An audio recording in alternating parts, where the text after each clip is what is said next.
Hello, beautiful magnetic wives. My name is Laura Amador, and I'm a Laura Doyle certified relationship coach and intimacy skills expert.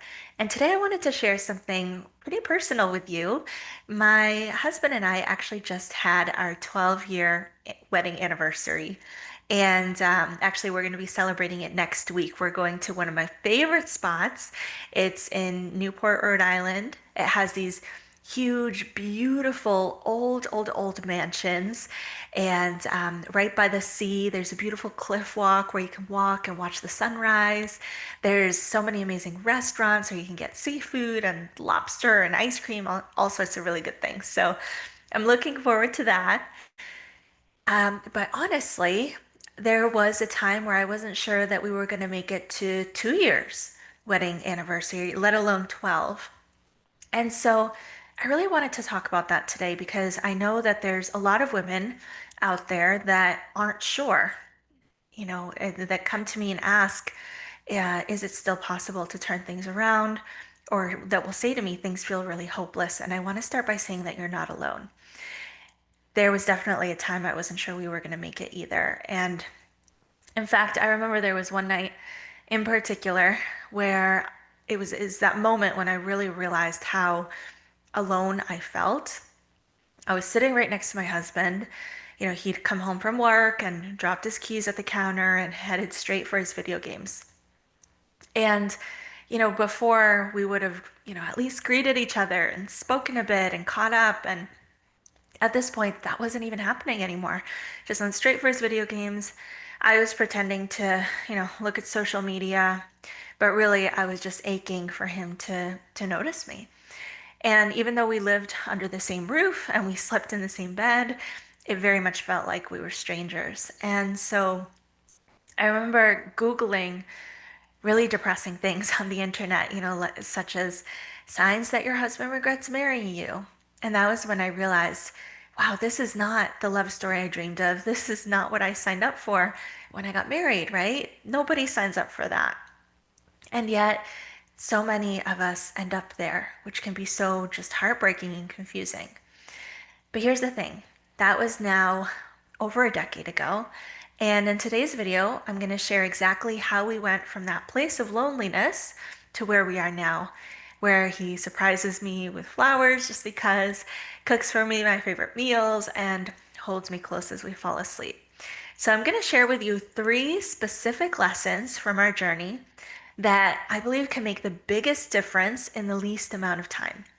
And if you've ever felt distant from your husband, make sure that you stick around because these insights, I believe, are just going to change everything for you. So, first, I want to take a little bit of a step back and tell you exactly how it is that we got to that lonely place to begin with. Of course, I couldn't see it at the time, but in retrospect, and now that I know and understand the things that I do about relationships, I can see it very clearly. So, 12 years ago, we quietly eloped at the town hall. It was just the two of us. We hadn't even told a soul. Nobody knew that we were going to do this. So it felt very secretive and very romantic. And I wore a little white sundress and, of course, my heart on my sleeve. And I just felt so lucky. This was one of my favorite days of my life. He was my person, right? And I just knew that we were going to do this marriage thing right. We were going to make it look easy, right? But not long after we said I do, of course, real life set in. First, there was a disagreement about when and where we should do our taxes, which unfortunately ruined our honeymoon. Then it was about what new car was the most practical for us and how much we should spend on it. And then I remember telling him that he wasn't as affectionate as he used to be and secretly wondering if he regretted marrying me. And so slowly, it progressed from there, right? We stopped greeting each other after work with that same enthusiasm that we had at first. We shared less and less of our thoughts, and the quality time together took a backseat. He retreated into his video games, and I retreated into my anxious thoughts. And it just felt like frost was creeping across a window on a cold morning. I live in New England, so we see that all the time in the winter. Well, that's exactly how it felt that the distance was just spreading silently within our relationship until one day I realized how alone I felt. And I knew that I wasn't willing to settle for this. I knew there had to be answers somewhere if I was just willing to look hard enough for them. And so I was determined that this lonely and misunderstood existence was not going to be the rest of my life. So I devoured every marriage book and every blog post and every forum about restoring connection. And I tried everything. I was throwing spaghetti at the wall, trying to see what stuck. And unfortunately, the more that I tried, the worse it seemed to get. And so a year in, I was starting to wonder, is this just how it's going to be?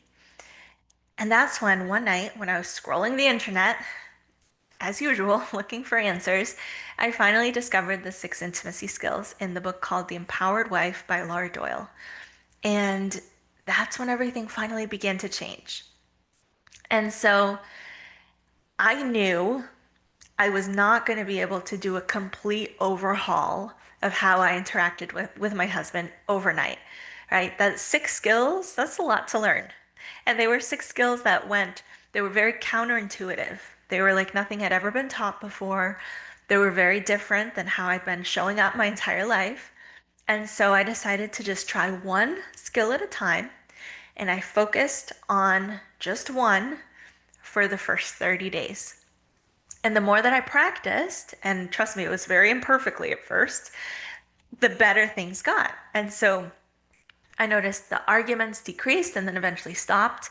He started smiling at me again and bringing me flowers and chocolates on his way home from work.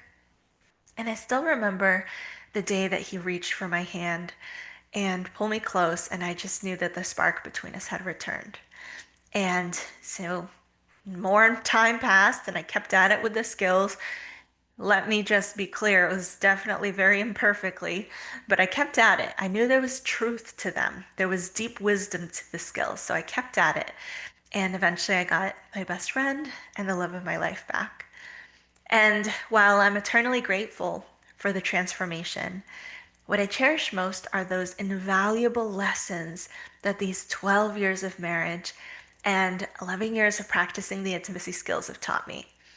These are lessons that keep our love not just alive, but thriving. These are lessons that I am passing down to my children, and lessons that I know can and have saved so many marriages. All right, so let's get into the 3 life-changing truths about marriage that no one tells you. All right, at least I know for me, no one told me. So these are, when I look back again in retrospect, when I was in the moment, I couldn't see it, but now looking back, it's so clear. The things that made the biggest difference in the least amount of time. That's not to say that this was a fast journey, but these are the ones that were extra powerful that kind of just gave me that jump start. This is the first thing that was so important for me to understand.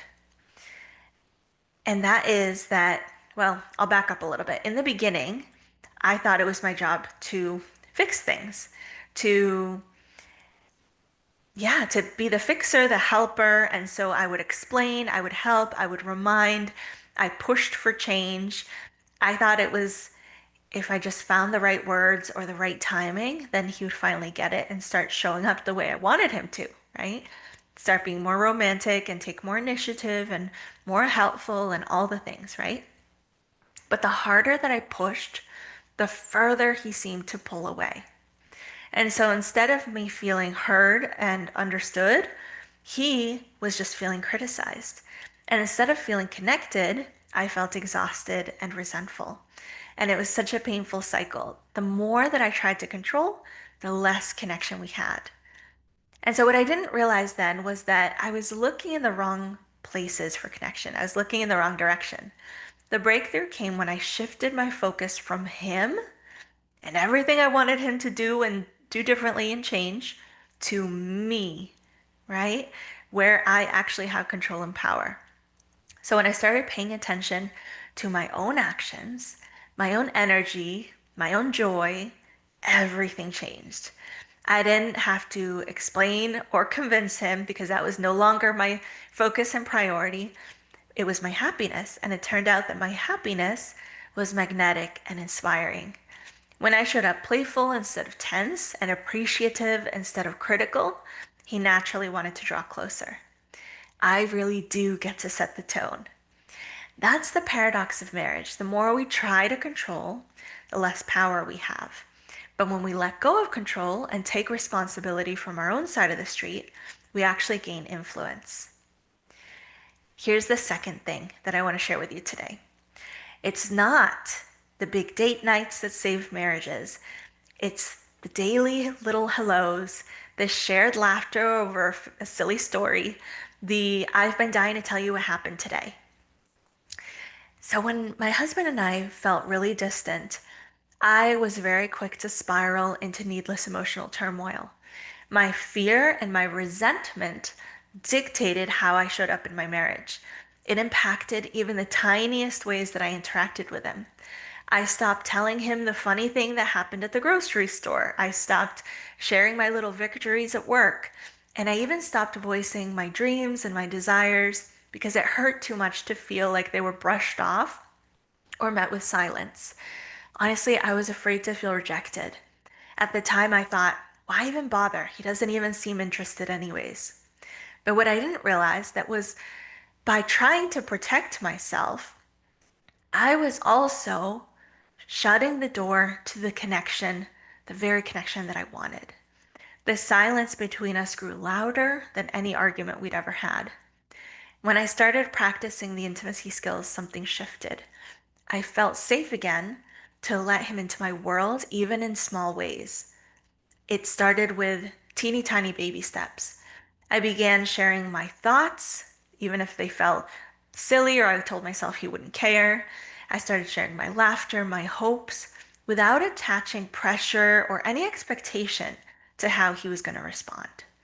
And it turns out that those little moments actually weren't little at all, right? They were everything because intimacy is not built in grand gestures or rare date nights. It grows in the daily exchanges where we greet each other with warmth, laugh over dinner, or say, "You can't believe you won't believe what happened to me today," and I've been waiting excitedly to share, right?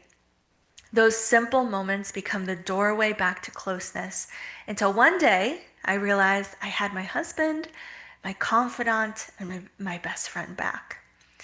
So I want to leave you with a little invitation on this is only the second point. There's another one I want to get to in a second.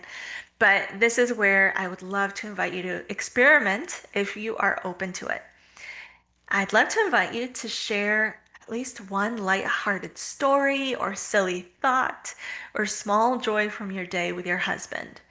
No pressure, right? No expectations about how he'll respond, no agenda whatsoever. It's just an open window for connection. And then I invite you to do this with the intention of stretching your vulnerability muscles and just practicing being yourself in your marriage again.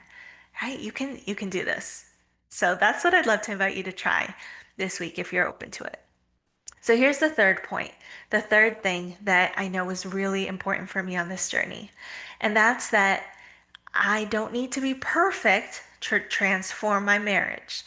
So when I first discovered the intimacy skills, I honestly felt overwhelmed.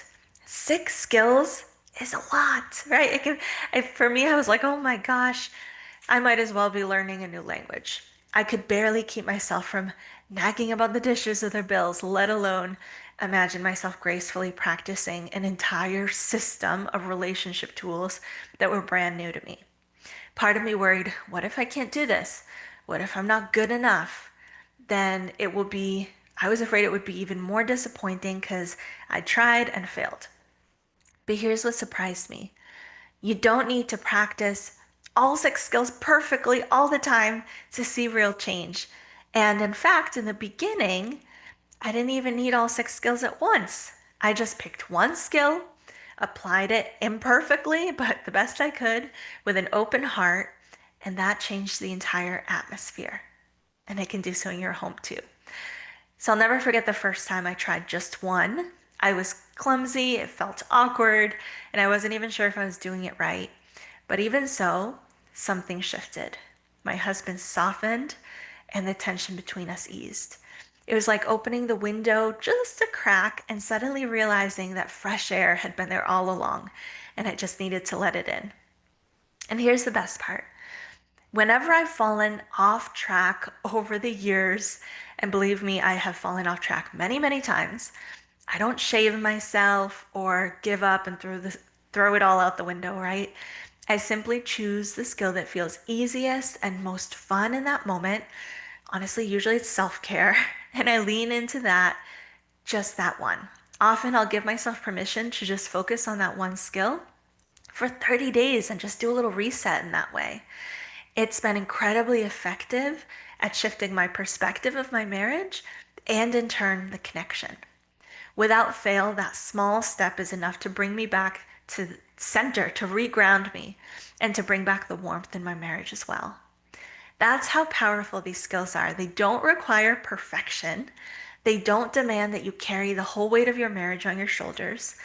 They invite you to experiment, to play, to choose one gentle shift at a time, and then to witness how even the smallest change can ripple outward in the most beautiful ways.